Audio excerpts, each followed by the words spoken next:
from a 2022 interview with Walt Nauta, the Trump aide who now faces several obstruction-related charges in this case. Nauta described the boxes of sensitive documents. CNN senior justice correspondent Evan Perez is joining us right now. Evan, this is all coming just ahead of another hearing today in this case. Update our viewers.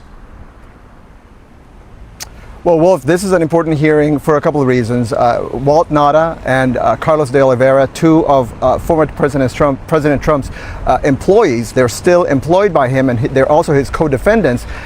Their lawyers are in court today trying to get the judge, Aileen Cannon, to toss at least a couple of the charges that they face. The main part of this is the obstruction part of this case. What prosecutors allege is that both Nauta and de Oliveira helped move boxes that contain these classified documents and helped obstruct this investigation. And so the lawyers for these two men are saying, well, they didn't know that there was an investigation, so how could it be that they obstructed this case? I'll read you just a part of this FBI, this May 2022 FBI interview with Walt Nauta, in which they're asking him about these boxes and what he knew about it.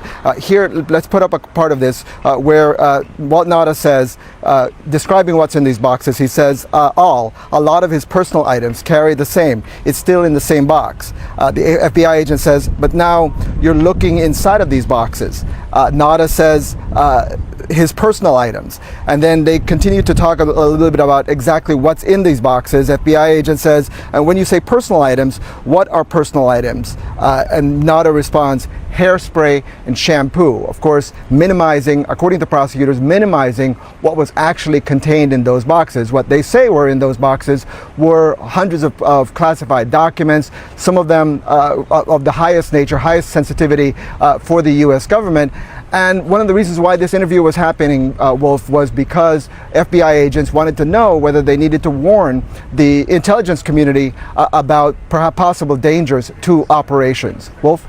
Yeah, some of those documents, SCI, sensitive compartmented information, doesn't get any higher in the classification level than that. Evan Perez, thank you very much. It was a busy overnight in the Mar-a-Lago documents case because also we got the filings, the transcripts of the FBI interviews with Walt Nauta and Carlos de Oliveira. And Nauta and his team are basically arguing to have the case against him dismissed because they say he didn't know he was moving classified documents. He had no knowledge of X, Y, and Z. Anything you see in those transcripts that raises your eyebrows, and do you think he's got a case here today?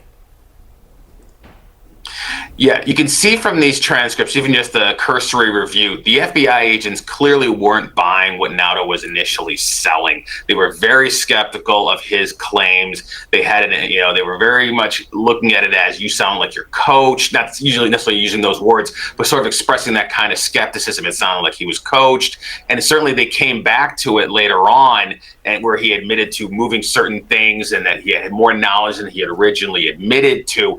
And that played a key role in him getting hit in this indictment on the obstruction angle. Now, what he and de Oliveira are trying to do certainly was within their right to do. They're trying to argue they didn't have the requisite knowledge, the indictment is too vague, et cetera, et cetera. These are very standard pretrial motions from a defense attorney that you would expect to see.